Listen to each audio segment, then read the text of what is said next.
네, 앞서도 그 이다윈 PD가 리포트를 했지만 전쟁이 6개월 차로 넘어가고 있는 이 시점에 이스라엘 사람들의 시민들이 지금 다들 모여서 대규모 시위가 일어났어요.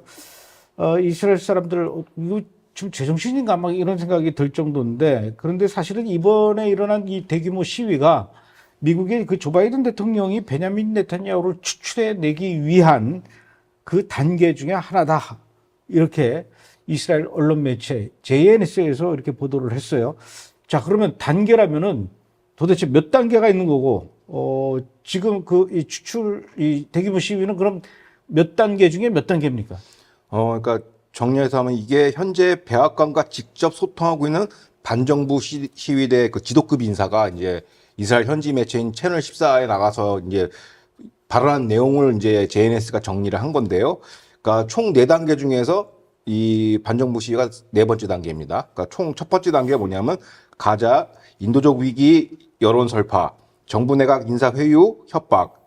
그다음에 세 번째 단계가 유엔 안보리 기권, 네 번째 단계가 요번에 이제 대규모 반정부 시위인데요. 이게 첫 번째 테마부터 좀 설명해 드리자면 가자 지구의 인도적 위기를 조장한다. 이게 무슨 얘기냐면 주요 외신 바이든 행정부 그다음에 구호단체에서 이제 뭐 기아 상태라고 막 거짓 선동하고 있지 않습니까?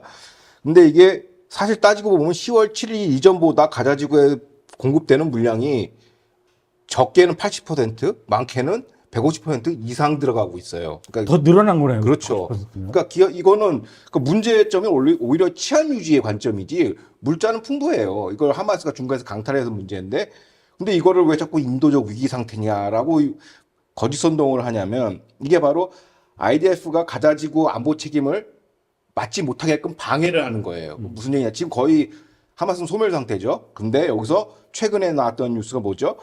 인도적 위기 차원에서 다 인도적 위기예요. 휴머니테리언 크라이시스를 해결하는 방식으로 떠다니는 임시부두를 미군이 만들겠다. 이걸 만들겠다 발표를 했어요. 근데 사실상 이 병참 라인은 이거 병참 라인이에요. 물자구 라인이 아니라 하마스의 그 테러 군수를 지원하는 라인이에요. 이걸 만들었어요. 왜? 그러면 다 소멸해가는 하마스를 다시 키워줘 이스라엘이랑 교차 상태로 만들어서 어떻게 하냐?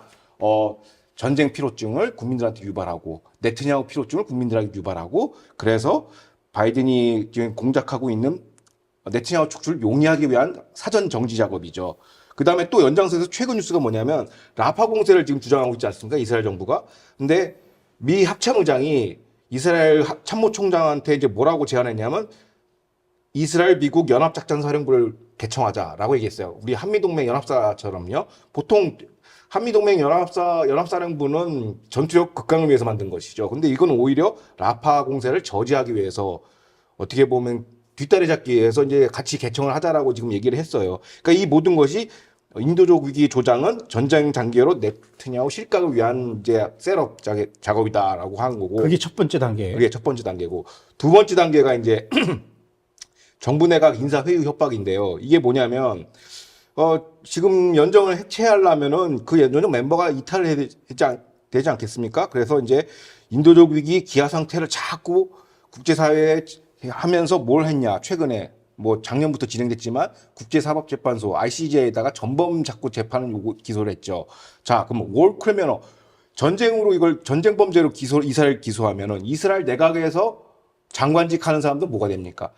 전범 부역자가 되는 것이죠. 나치 부역자처럼. 그럼 이들에 대한 형사처벌이 가능해요. 형사처벌 안에 뭐가 들어있냐면 금융제재, 생션이 들어가 있습니다. 그러면 어떻게 되냐. 이들의 재산을 몰수할 수가 있어요. 어허. 그런데 문제는 네트냐후 연정 멤버주의 그 경제부처 관련 장관들이나 그 요인들이 대부분 거부들이 많아요. 수백억 대 자산가들이 많아요. 그래서 이 재산을 갖다가 이제 뺏겠다고 위협을 하면 얘네들이 연정을 탈퇴할 것이다라는 게 바이든 국무부의 계산이죠. 그리고 또 한 가지가 뭐냐면 최근에 이제 아까 이다윤 PD가 얘기했듯이 그 하레디 병역 입법제도 있지 않습니까? 병역 면제제도 요걸로 또 흔들고 있지 않습니까? 왜냐하면 그 의원들 빼내야 되니까 이걸로 이제 네트냐후의 그 초정통파 정파들을 이제 분열시키는 책동인데 그 유대 정통파 정당들도 해외 재산이 꽤 많아요. 왜냐하면 유대 그 박물관이나 이런 거에서 축적되는 돈이 있기 때문에 이거를 또 협박할 수 있거든요. 그래서 사스당의 그 대리당 총재가 자기 재산을 지키기 위해서 하레디 군면제 입법 부결을 핑계로 내각을 깰 수가 있다. 연정을 해체할 수 있다라고 그 반정부 시위대 그 수뇌부에 전원을 지금 밝혔습니다. 그러니까 얘네들도 믿을 수 없다. 그러니까 사방에서 이제 내각 해체를 위한 공작을 지금 하고 있는 거죠. 그다음에 이제 세 번째 단계 좀 깁니다. 근데 지금 첫 번째 단계, 두 번째 단계 다 성공한 겁니까? 어떻게 되는 겁니까? 또 차후에 알겠지만 지금 현재 진행 상태예요. 진행 상태. 진행 상태고. 자, 세 번째 단계. 그 세 번째 단계는 유엔 안보리 최근에 기권했지 않습니까? 그거는 뭐냐면 누굴 위한 이건 공작이냐? 딱 벵그리브 우리 강경파 보수 우파를 타겟팅한 연장 이탈을 위한 맞춤형 공작이에요. 왜 그런 거 아니? 벵그리브는 과거 휴전을 전시내각이 승인을 하면 본인은 탈퇴하겠다. 연정을 깨고 나오겠다. 그럼 또 연정이 해체되지 않습니까? 요거를 노린 거예요. 근데 요거는 바이든 행정부 입장에서는 벵그리브가 빠지면 네트냐후는 총선을 치르지 않으려면 중도파 간츠, 그다음에 중도 실용파 리버맨, 그다음에 극좌 라피드하고도 정부 구성을 해야 돼요. 그러면은 이제 무늬만 네트냐후는 식물 총리가 되고 실질적인 전국 주도권은 이제 좌파 정파들이 넘어가는 거죠. 이게 이제 바이든 정부가 가장 좋아하는 속셈이라는 겁니다. 그래서 일단 단계만 소개시켜주면 이렇고요. 그다음에 네 번째 단계는 바로 아까 얘기했던 반정부 집회를 통해서 국제사회에 네트냐후가 이렇게 국민들의 신망을 받지 못하고 있다라는 어떻게 보면 관뚜껑에 이제 못을 받겠다라는 홍보 어떻게 보면 홍보 그림을 지금 만들고 있습니다. 이 네타냐후를 쫓아내기 위한 이 조 바이든 행정부의 이 전략 무지하게 머리를 썼네요. 듣고 보니까. 굉장히 치밀해. 그러니까 거짓 쏜놈이 그냥 나온 게 아니에요. 다 하나하나 이렇게 타겟팅된 거거든요. 내각 해체를 위한. 그래서 이번에 대규모 반정부 집회 네 번째 단계인데 아까 이다은 PD도 뭐 뉴스에서는 10만 명이라고 얘기했지만 사실 10만 명은 되지 않는다 그렇게 얘기를 했는데 보시기에 어때요? 그러니까 이것도 이제 네 단계 네트냐후 추출 공작 중에 이건 전 실패했거나 실패 수순이라고 봐요. 뭐냐면 실제 항공 촬영 사진을 했어요. 그러면 땅 대비 몇 명 앉아 있냐 계산해 보면 바로 나오거든요. 그러니까 뭐 일일이 다 셀 수는 없으니까. 그렇죠. 면적 대비 얼마나 있냐 산수예요, 산수. 그러니까 그걸 이렇게 해보면은 10만 명이라고 하지만 사실상 10분의 1 수준, 만 명 정도. 만 명 정도가 이제 텐트로 이렇게 왜냐면 그게 영상으로 자료 뽑기는 좋거든요. 이게 카메라 앵글 같은 거 조작할 수도 있고. 그래서 이거는 거의 저는 실패라고 봅니다. 홍보전에서. 10만 명은 엄청 10배를 불린 건데. 그렇죠. 10배죠. 자, 그다음 예. 또 하나가 이제 앞서 얘기했던 세 번째 단계 유엔 안보리 기권 공작도 있지 않습니까? 요것도 실패입니다. 왜냐면은 이건 당연히 벵그리브가 이것 때문에 탈당하지도 않을 뿐더러 경쟁 세력이죠. 네트냐후의 간츠조차도 보도자료에서 성토하고 있어요.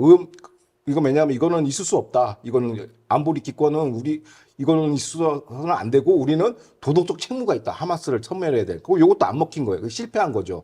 간츠조차도 그걸 성토하고 있으니.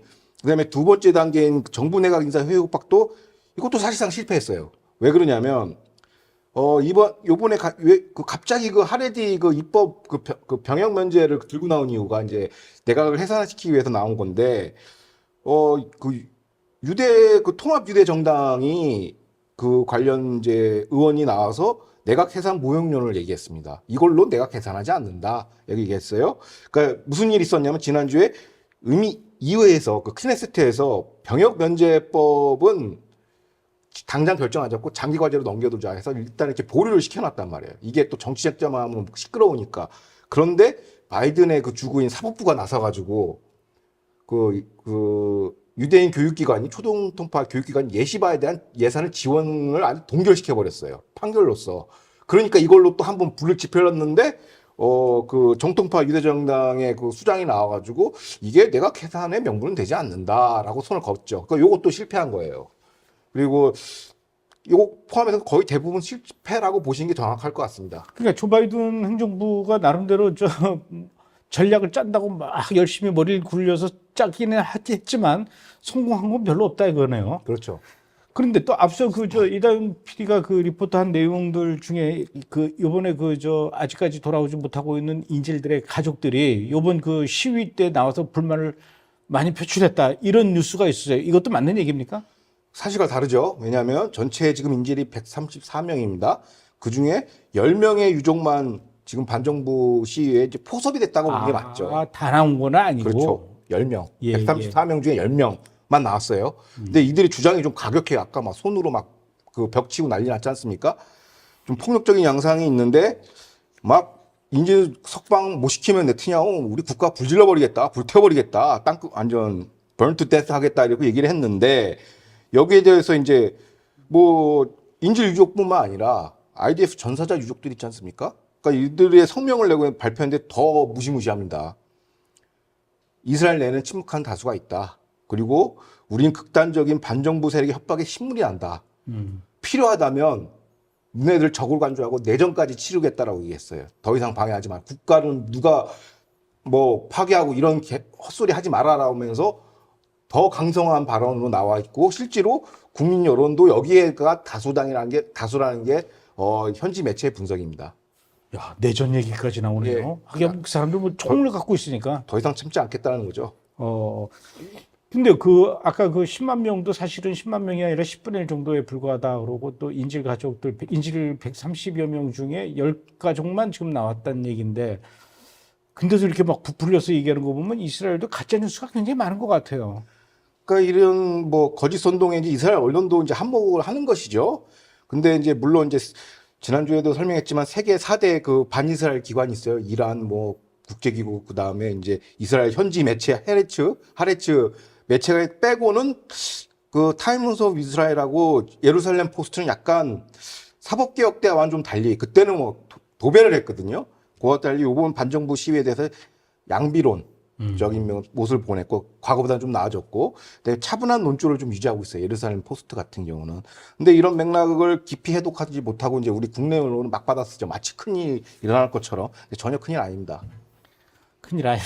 큰일 아니에요. 그럼 우리 브레드 TV 그 이스라엘 투데이 시청자들은 그 이번에 일어난 이 반정부 시위 어떻게 보는 게 좋습니까? 그러니까 반정부 집회도 요란하고 마치 막 큰 사단 이게 영상으로 뽑기에는 너무 좋아요. 막 근데 실체는 없어요. 왜냐하면 주로 현지 매체나 이제 이스라엘 국민의 의견을 대변하는 매체를 집중적으로 분석해 보면 의견이 다 동일해요.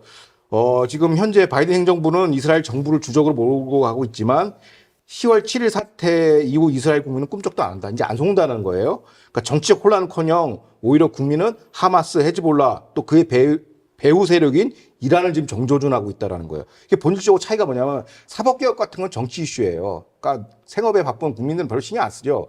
미국도 해외에서 전쟁을 펼치니까 국내의 그 안보 이슈가 별로 관계가 없는데 이스라엘은 달라요. 바로 내 앞마당에서 전쟁이 일어나고 있단 말이에요. 그래서 실제로 남부에 사는 키부츠 주민들, 북부국에 사는 주민들이 지금 사실상 난민 상태입니다. 학사 일정도 그 교육열 강하다는 유대인들도 지금 학교를 지금 못 가요. 이것 때문에.